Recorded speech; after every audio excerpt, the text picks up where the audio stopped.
अभी ना जाओ छोड़ कर के दिल अभी भरा नहीं। अभी ना जाओ छोड़ कर के दिल अभी भरा नहीं।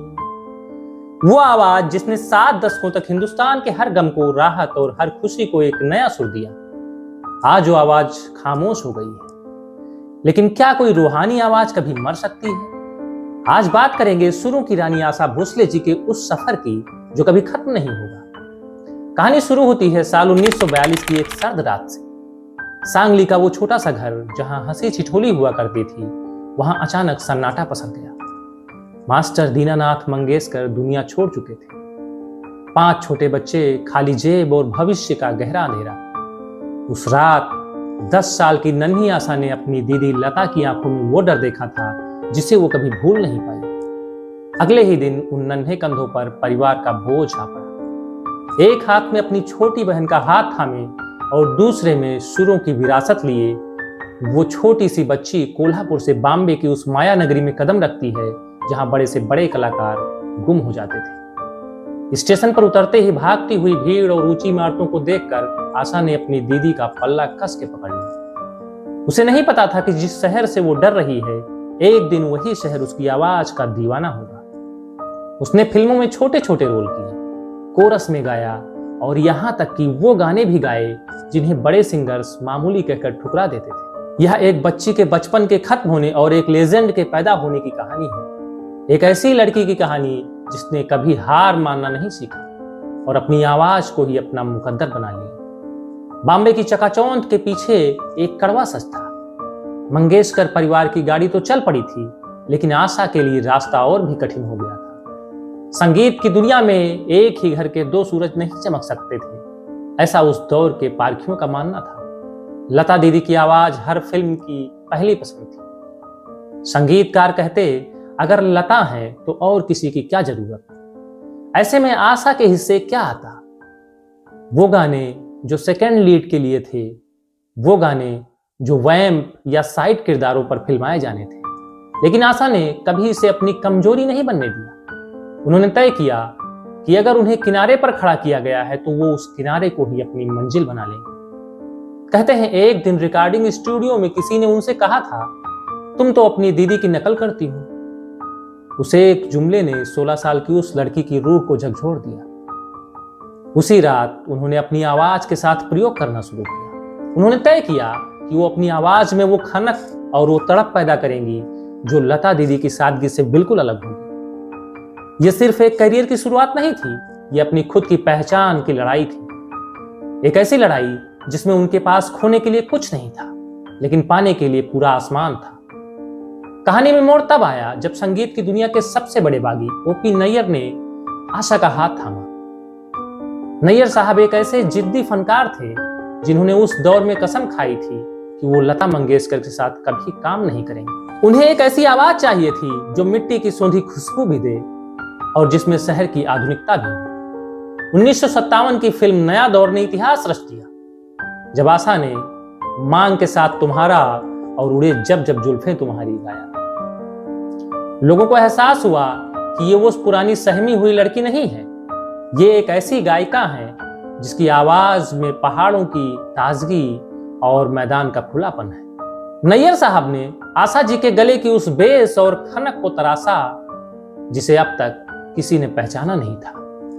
वो अक्सर कहते थे, आशा तुम वो हीरा हो जिसे जौहरी की तलाश थी। इस जोड़ी ने संगीत के सारे पुराने कायदे तोड़ दिए। जहां बाकी गायक शास्त्रीय मर्यादाओं में बंधे थे, वहीं आशा और नैयर की जोड़ी ने संगीत में रोमांस और रिदम का एक नया तड़का लगा दिया। यही वो दौर था जब आशा भोसले ने अपनी बड़ी बहन की छाया को पूरी तरह पीछे छोड़ दिया था। अब वो सिर्फ एक मंगेशकर नहीं थी, वो हिंदुस्तान की आशा बन चुकी थी। एक ऐसी आवाज जिसे सुनकर तांगे वाला भी झूम उठे और महफिलों के नवाब भी। जैसे जैसे वक्त बदला, सिनेमा का मिजाज भी बदलने लगा। अब कहानियों में सिर्फ सादगी नहीं बल्कि ग्लैमर और बोल्डनेस की भी जगह थी। और इस दौर में अपनी आवाज देने का साहस सिर्फ एक इंसान में था, आशा भोसले।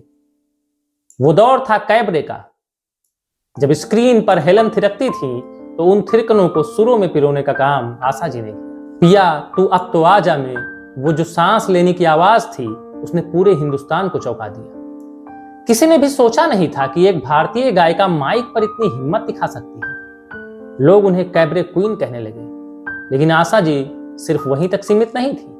उन्होंने अपनी आवाज को एक वाद्य यंत्र बना लिया था। आओ हुजूर तुमको में उनकी आवाज में वो नशा था जिसे सुनकर लोग आज भी झूम उठते हैं। उन्होंने साबित कर दिया कि एक औरत की आवाज में सिर्फ ममता या विरह नहीं बल्कि आकर्षण और अधिकार भी हो सकता है। संगीतकारों के लिए वो एक जादुई डिब्बा बन गई थी। जो गाना कोई नहीं गा सकता था वो आशा के पास जाता था। उन्होंने अपनी आवाज से हर उस किरदार को जिंदा कर दिया जिसे समाज उस वक्त बागी कहता था। वो अब सिर्फ एक प्लेबैक सिंगर नहीं थी बल्कि स्क्रीन पर दिखने वाली एक अदाकारा की रूह बन चुकी थी। जब दुनिया ने मान लिया था कि आशा भोसले सिर्फ तेज और चुलबुले गानों के लिए बनी है, तब किस्मत ने एक नया मोड़ लिया। साल 1981 फिल्म थी उमराव जान और संगीतकार थे खय्याम साहब। खय्याम साहब ने आशा जी से एक ऐसी बात कही जिसने उन्हें चुनौती दे दी। उन्होंने कहा, आशा जी आपको अपनी आवाज का स्केल थोड़ा नीचे लाना होगा, उसे एक ठहराव देना होगा। जिस गायिका ने हमेशा ऊंचे सुरों में कमाल किया था उसने अपनी आवाज को एक नई गहराई देने के लिए घंटों रियाज किया। जब दिल चीज क्या है और इन आंखों की मस्ती के रिकॉर्ड हुए तो सुनने वाले दंग रह गए। किसी को यकीन नहीं हो रहा था कि ये वही पिया तू अब तो आजा वाली आशा भोसले है।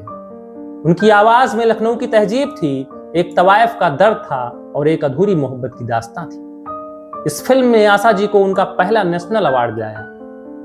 यह सिर्फ एक पुरस्कार नहीं था बल्कि उन आलोचकों को जवाब था जो उन्हें सिर्फ एक कैबरे सिंगर समझते थे। उन्होंने साबित कर दिया कि वो समंदर की उस गहराई जैसी हैं जिसका कोई अंत नहीं। अब वो सिर्फ एक सिंगर नहीं बल्कि एक महान कलाकार बन चुकी थी। कहानी का सबसे खूबसूरत हिस्सा तब शुरू हुआ जब आशा की मुलाकात संगीत के जादूगर R.D. बर्मन यानी हमारे पंचम दा से हुई। यह सिर्फ दो कलाकारों का साथ नहीं था, ये दो ऐसे बागियों का मिलन था जिन्हें पुराने दर्रे का संगीत पसंद नहीं था। पंचम दा जानते थे कि आशा की आवाज एक ऐसा समंदर है जिसमें हर तरह की लहर उठ सकती है। उन्होंने आशा से वो करवाया जो किसी ने सोचा भी नहीं था।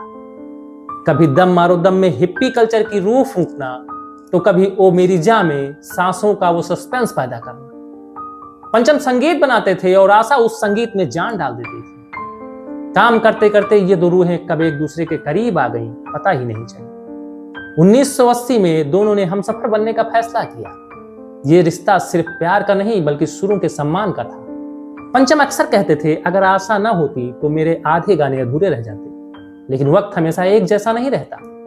जब पंचम दा का दौर थोड़ा ढला तब भी आशा उनके साथ थी। फिल्म इजाजत का वो गाना मेरा कुछ सामान तुम्हारे पास पड़ा है आज भी उनकी उस खामोश मोहब्बत और दर्द की गवाही देता है। उन्होंने साथ मिलकर संगीत को आधुनिक बनाया, उसे नई दिशा दी और दुनिया को बताया कि जब दो रूहें एक सुर में गाती हैं तो इतिहास बन जाता है। दशक बदले, पीढ़ियां बदली और संगीत के मायने भी बदल गए, लेकिन एक चीज जो अपनी जगह से टस मस नहीं हुई वो थी आशा भोसले की आवाज।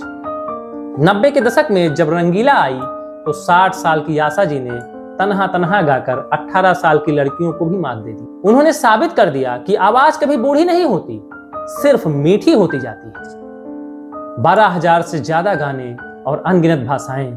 2011 में जब उनका नाम गिनीज वर्ल्ड रिकॉर्ड्स में दर्ज हुआ तो पूरी दुनिया ने माना कि वो संगीत का एक ऐसा पर्याय है जिसे कभी भुलाया नहीं जा सकता। वो सिर्फ एक गायिका नहीं, वो एक योद्धा है जिन्होंने संघर्ष से शुरुआत की, अपनी पहचान के लिए लड़ाई लड़ी और अंत में संगीत की रानी बनकर उभरी। आज जब वो हमारे बीच नहीं है तो ऐसा महसूस होता है जैसे हवाओं ने गुनगुनाना छोड़ दिया।